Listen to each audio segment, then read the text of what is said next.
2024 সালে 14 জুলাই রাতে তৎকালীন প্রধানমন্ত্রী আওয়ামী লীগ সভাপতি ও 14 দলীয় জোট প্রধান শেখ হাসিনা এবং ঢাকা বিশ্ববিদ্যালয়ের তৎকালীন vice chancellor doctor SM. Maksud কামালের মধ্যে অনুষ্ঠিত ফোনালাপ থেকে দেখা যায়, আসামি শেখ হাসিনার ক্ষমতার শীর্ষে থেকে রাষ্ট্রের নির্বাহী প্রধান কোটা প্রথা সংস্কারের দাবিতে দেশব্যাপী চলমান অসমিত ছাত্র জনতার শান্তিপূর্ণ গণতান্ত্রিক আন্দোলনরত নিরীহ নিরস্ত্র ছাত্র জনতাকে পুনরায় রাজাকার উল্লেখ করে তাদের ফাঁসি দেওয়ার এবং গুলি করে হত্যার নির্দেশ দেন। এই যে কথাটা বলেছে যে রাজাকার উল্লেখ করে, তাদেরকে রাজাকার উল্লেখ করে না, এ কথা আমি আগেও বলেছি। যারা রাজাকার সেরকমের ক্ষেত্রে এই প্রসঙ্গটা এসছে, উনি ওই ছাত্রদেরকে রাজাকার বলেন নাই এবং তাদেরকে গুলি করা বা ফাঁসি করার এইরকম কোনো বক্তব্য উনি দেন নাই। 2024 সালে 18 জুলাই তৎকালীন প্রধানমন্ত্রী আওয়ামী লীগ সভাপতি ও 14 দলীয় জোট প্রধান আসামি শেখ হাসিনা তার ফুফাতো ভাই পুত্র ঢাকা দক্ষিণ সিটি কর্পোরেশনের তৎকালীন মেয়র শেখ ফজলুল নূর তাপসের মধ্যে অনুষ্ঠিত তার একটি ফোনালাপ থেকে দেখা যায়, আসামি শেখ হাসিনা ক্ষমতার শীর্ষে থেকে রাষ্ট্রীয় নির্বাহী প্রধান ও ক্ষমতাসীন আওয়ামী লীগের দলীয় প্রধান কোটা প্রথা সংস্কার দাবিতে চলমান বৈষম্যবিরোধী ছাত্র জনতার শান্তিপূর্ণ গণতান্ত্রিক আন্দোলনতে নিরীহ নিরস্ত্র ছাত্র জনতার উপর প্রাণঘাতী লেথাল ওয়েপন ব্যবহার করে গুলি করে হত্যা ও নির্মূলের জন্য তাদের অধীনস্থ আইন শৃঙ্খলা বাহিনীকে নির্দেশ দেন। এছাড়াও তিনি ড্রোন ব্যবহার করে আন্দোলনকারীদের অবস্থান শনাক্ত করে তাদেরকে বেআইনি আটক করে আন্দোলন দমনে হেলিকপ্টার ব্যবহার নির্দেশ দেন।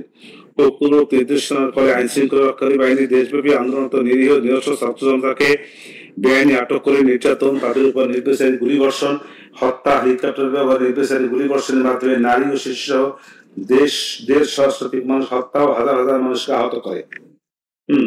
এবং এই শেখ হাসিনার এটা ষড়যন্ত্রমূলক এবং নির্দেশনা বাস্তবায়নে তৎকালীন স্বরাষ্ট্রমন্ত্রী আহসানুল খান কামাল এবং কোর কমিটি গ্যাং অফ 4 এর সদস্য তৎকালীন আইজিপি আব্দুল্লাহ মামুন এবং তাদের অধীনস্থ নিয়ন্ত্রণাধীন আইন শৃঙ্খলা বাহিনীর ড্রোন ব্যবহার করছে, হেলিকপ্টার, প্রাণঘাতী অস্ত্র এইগুলি ব্যবহারের নির্দেশনা প্রদান করে এটা বাস্তবায়ন নিশ্চিত করেছে।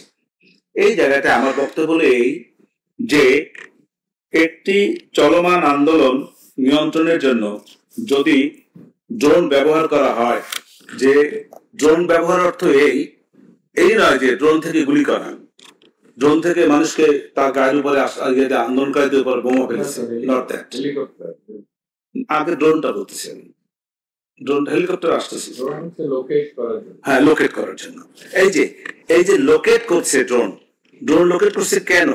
যে লোকেট করে দেখছে কোন জায়গায় বেশি জনতা, বেশি রাষ্ট্রীয় সম্পদ নষ্ট করতে পারে, জানমালের ক্ষতি করতে পারে, সেই জায়গাটাকে লোকেট করে জায়গাটাকে যাতে জনসাধারণকে ছিন্ন বিচ্ছিন্ন করে দেওয়া যায়, সরিয়ে দেওয়া যায়, যাতে ওইরকম কোনো অপরাধ বা ওইরকম কোনো জানমালের ক্ষতি না হয়। এই লোকেট শব্দের অর্থ যদি বলা হয় যে কোন জায়গায় জনতা আছে, ছাত্র আছে, তাদের উপরে হেলিকপ্টার দিয়ে গুলি করে শেষ করে দেওয়া, নট দ্যাট। তাই যদি হয় ড্রোন ব্যবহার করে জায়গাটা লোকেট করে হেলিকপ্টার দিয়া গুলি করে ওই মানুষদেরকে শেষ করে দেয়া, তাহলে তো 1-2 জন মানুষ মারা যাবে না, একটা জায়গায় হাজার হাজার মানুষ মারা যাবে প্রতিটি জায়গায়। আমিও তো মানুষ, আমিও দেখেছি, তৎকালীন সময়ের ভিডিও দেখেছি, টেলিভিশন দেখেছি, আপনারা যেমন দেখেছেন আমিও দেখেছি, বাংলার সব মানুষ দেখেছে। সেটাই বলতেছে, সেইটাই প্রশ্ন করে আসতেছে। তাই ড্রোন ব্যবহার করে লোকেট করে হেলিকপ্টার দিয়ে যদি গুলি করে হত্যা করতে হয়, তাহলে তো একসঙ্গে হাজার হাজার মানুষ মারা যাবে। কিন্তু হাজার হাজার মানুষ তো কোথাও মারা যায় না, গিয়েছে কিছু মানুষ মারা যে গিয়েছে, সেটা আন্দোলন নিয়ন্ত্রণ করতে গিয়ে হয়তো কিছু দুর্ঘটনা ঘটেছে। সেই দুর্ঘটনাগুলোকে সবসময় যে শেখ হাসিনা এবং আসাদুজ্জামান কামালের নির্দেশনায় হয়েছে এভাবে ভাবা ঠিক না। এবং ওই সমস্ত যে সমস্ত লোকেরা ওখানে হত্যা হয়েছে, সেই হত্যা শুধু যে পুলিশ দ্বারা হয়েছে এভাবেও বলেন। আমি আমার সাক্ষীদেরকে কিন্তু জেরায় প্রশ্ন করেছিলাম যে আসামিদের দ্বারাই যাদের কথা বলেছেন তারা আন্দোলনকারীদের দ্বারাও আসামিদের এই যে পুলিশের উপরে চড়াও হওয়া, তাদের উপরে আক্রমণ করা, এগুলি হয়েছে।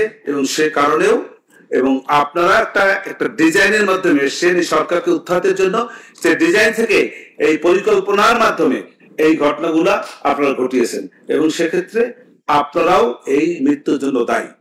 এই সব সাক্ষীদের কাছে আমি প্রশ্ন করেছি এবং সেই প্রশ্নতে তারা হয়তো ডিনাই করেছে। এখন আমার এই যে তারা ডিনাই করেছে আমি প্রশ্ন করেছি, এই বিবেচনা মাননীয় আদালতের, মাননীয় আদালত বিবেচনা করে দেখবেন যে আর এই যে কথাটা বললাম এখন ড্রোন ব্যবহার করে হেলিকপ্টার ব্যবহার করে তাইলে অনেক মানুষ মারা গেছে। 25 to 30,000 people have been injured seriously. এটাকে ছোট মনে করি না, এটা অনেক। কেউ কেউ হারিয়েছে, কেউ হারিয়েছে, কেউ ঠিক। আমি তো এই 1500 লোক মারা গেছে এটাকে যদি সত্য ধরা হয় তাহলে আমি অবশ্যই সেটার জন্য স্মৃতিকাতর, এটার জন্য কষ্ট পাচ্ছি, আমার ক্লায়েন্টও কষ্ট পাচ্ছে। কিন্তু কথাটা হইলো ওইখানে যে আমি এই 1500 লোক মেরেছি কিনা।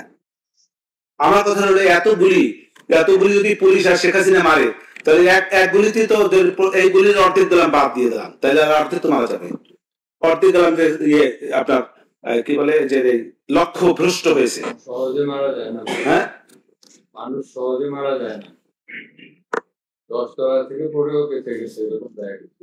হ্যাঁ আছে, সহজে মারা যায়। এবং একজন কাকি বলে গেছে তার শরীরে 500 আরো আছে। He came to the court and testified. চলাফেরা করছে, একজনকে দেখলাম সহজে মরে না তো, খোকন চন্দ্র বর্মন। হ্যাঁ মুখের উপর লেগেছে, বিভৎস অবস্থা, শুধু মাফ করে আসছে। আমরা তো আমরা খুলতে বলিনি, না খুলেছি, দেখেছেন, আপনারা দেখেছেন, আমিও দেখেছি, খোলানো হয়েছে, তার চোখ নাই, চোখ ভিতরে দেওয়া, মুখ টুক সব নাই, দেখেছি আমি। Before and after the incident, আগের ছবি এবং পরের ছবি। এই যে 1500 মারা গেল আর 25,000 আহত হল, এতগুলি ইউজ না হলে এত লোক কি করে হবে? এতগুলি যদি ইউজ হইতো তাহলে আরো বেশি মারা যাওয়ার কথা ছিল। আমার কথা হলো এতগুলি ইউজ হয় না। এবং আরেকটা কথা, মাই লর্ডশিপ, এই গুলি এই মারা যে গিয়েছে তা এই যে আমার আসামিতে কোনো তার মধ্যে নির্দেশনা ছিল না এবং তারা এই গুলি করেও নাই। আরেকটা জিনিস আমি একটু বলি, একটা এই যে কয়েকদিন আগে একটা ভিডিওতে দেখলাম, একটা ছেলে 5-6 জন পুলিশ মাঝখানে একটা ছেলে পড়লো, সেই ছেলেটাকে ধরে একজনে গেল লাঠি দিয়ে পিটান দিতে, আর একজনে গেল সে আবার আরেকজনে থামাইতে বললো, সে গিয়ে দিল একটা চর, পিছন দিয়ে আরেকজনটা গুলি করলো।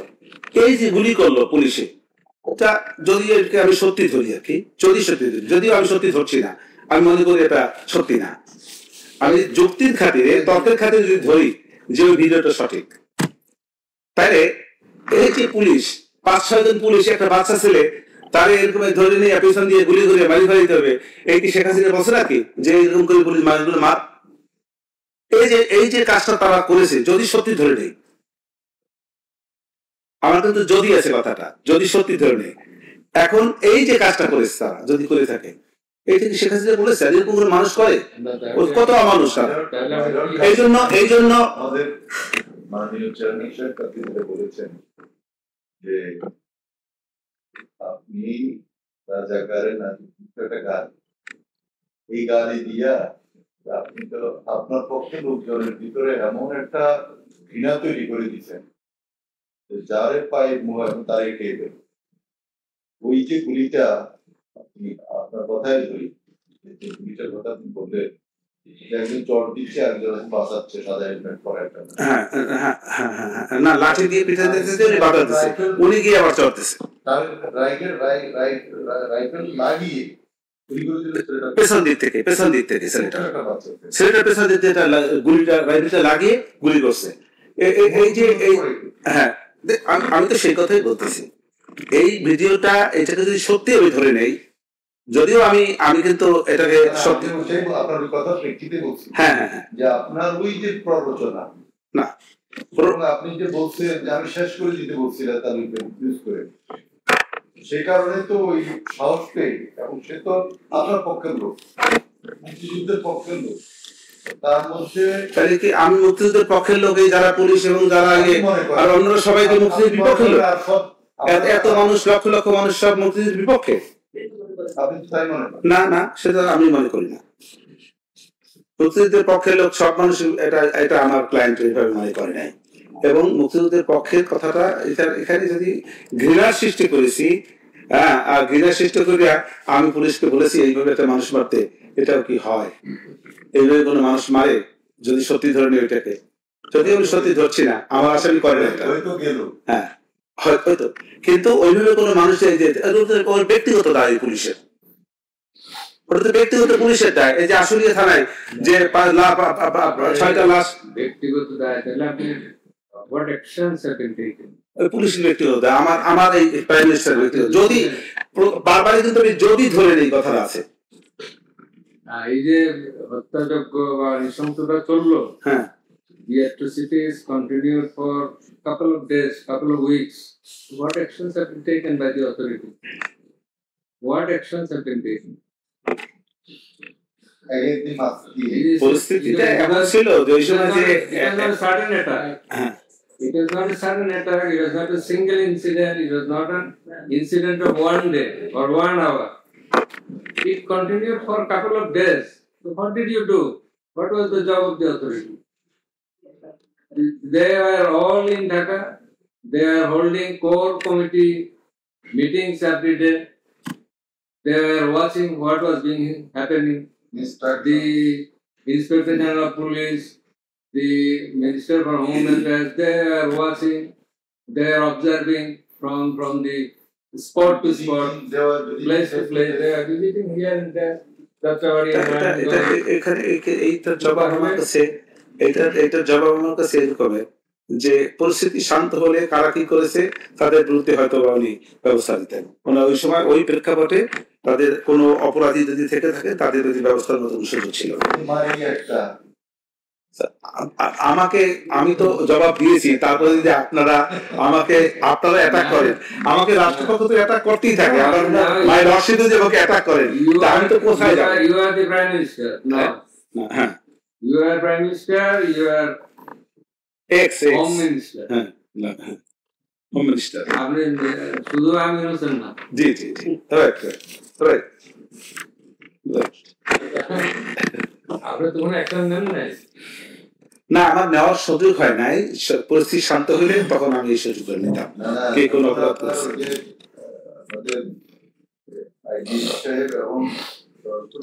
মন্ত্রী মহোদয় যখন গেলেন তখন একজন পুলিশ অফিসার বলছিলেন তার মারি একটা পরে একটা বলছে আরেকটা খারাপ দাঁড়াই বাকিটা যায় না। তখন আপনি কি করছেন? তখন আপনি কি? কিন্তু স্বরাষ্ট্রমন্ত্রী কিন্তু তখন থানায় গিয়ে পুলিশদেরকে 1 লক্ষ করে টাকা উপহার দিয়েছে। এই কথাটা হলো আপনি আমাকে এই কথাটা হলো আপনি আমাকে পারমিশন দিয়েছেন, নির্দেশনা দিয়েছেন গুলি করার জন্য, আমি তো করতেছি, মারি একটা পরে বাকিটা দাঁড়ায়। কোর্ট কিভাবে? হ্যাঁ, তখন আপনি যদি বলতেছেন না আমি তো মারতে বলি কেন মারলাম, you didn't take any action against those particular person. এখন যে ভিডিও যখন প্রসিকিউশন পক্ষ বিজ্ঞ আদালতে প্লে করেছেন, ওর ভিডিওটা আগে পরে আরো অনেক কথা থাকতে পারে যে কথাগুলি আমরা জানি না। ভিডিও রাষ্ট্রপক্ষ তো তাদের সুবিধা মতো ভিডিও প্লে করেছে। এখন লর্ডশিপ বলতে পারেন তা আপনি ভিডিওটা লম্বা করে আপনি দেখাইতেন, ওই ভিডিওতে কিন্তু আপনি এখন যে কথা বলছেন হ্যাঁ ওখানে কিন্তু তাদের জন্য আসেনি, না আসলে যদি আসছে কিনা আমার এই মুহূর্তে মনে নেই, তখন সাক্ষী হবে তখন দেখতে পারবো যে না আসলে থাকা উচিত। মাই লর্ডশিপ, কাজ করতে গেলে এই যে সবই যে আমি সঠিকভাবে করতে পারছি তা তো নাও হইতে পারে, কিছু তো ভুল ত্রুটি থাকতেই পারে, আমার সবাই হয়। যাই হোক, এই তো ওই বক্তব্যটা ওভাবেই আমি এটা সমাপ্ত করতে চাই। তো আমার বক্তব্য হইল যে এই সুপিরিয়র স্ট্যাটাস হিসাবে শেখ হাসিনা কোনো ষড়যন্ত্র করেন নাই, ষড়যন্ত্র পরিকল্পনাও করেন নাই এবং সরাসরি এইভাবে কোনো নির্দেশনাও দেন নাই, এবং যার ফলে এই যে তার বিরুদ্ধে যে wide spread systematic lethal weapon ব্যবহারের কথা, murder attempt to murder, torture এবং অনমানবিক আদার ইনহিউম্যান অ্যাক্টস সহ মানববিরোধী অপরাধ পরিচালনা করেছেন এবং সেই কারণে তার বিরুদ্ধে যে এই ইন্টারন্যাশনাল ক্রাইমস ট্রাইব্যুনাল অ্যাক্টের 1973 AGH 4123 ধারায় মানববিরোধী অপরাধ সংগঠন হয় নাই এবং তার সেই কারণে তার বিরুদ্ধে 220A এই অপরাধে তার বিরুদ্ধে কোন শাস্তি দেওয়ার কোন সুযোগ নাই। খালাস তো পরে বলবে, এখন খালাস সবাই শেষে গিয়ে বলবে। এত আগে যদি খালাস করি তো কোর্ট বললো যে এত আগেই খালাস চান না, একটু বললেন না, তাহলে আমি আরো বিপদে পাবো। দুই গেল, হ্যাঁ জি জি জি। Chart number 1 and 2. Now come to the chart number 3. আমাকে খালাস বলতে বলে, চাইতে বলে এখনই প্রসিকিউশন পক্ষ থেকে খালাস চাইতে বলে। এইটা আপনি করেন তাহলে আমার সবচেয়ে ভালো হয়, সুবিধা হয় আমার জন্য।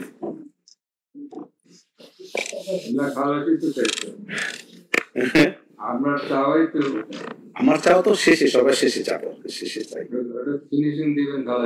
জি, এখানে অপরাধ করে নাই, শেষে বলবো খালাস চাই। সন্দেহাতীত তবে প্রমাণ করতে ব্যর্থ হওয়ায় অত আসামিদের আমি খালাস চাই।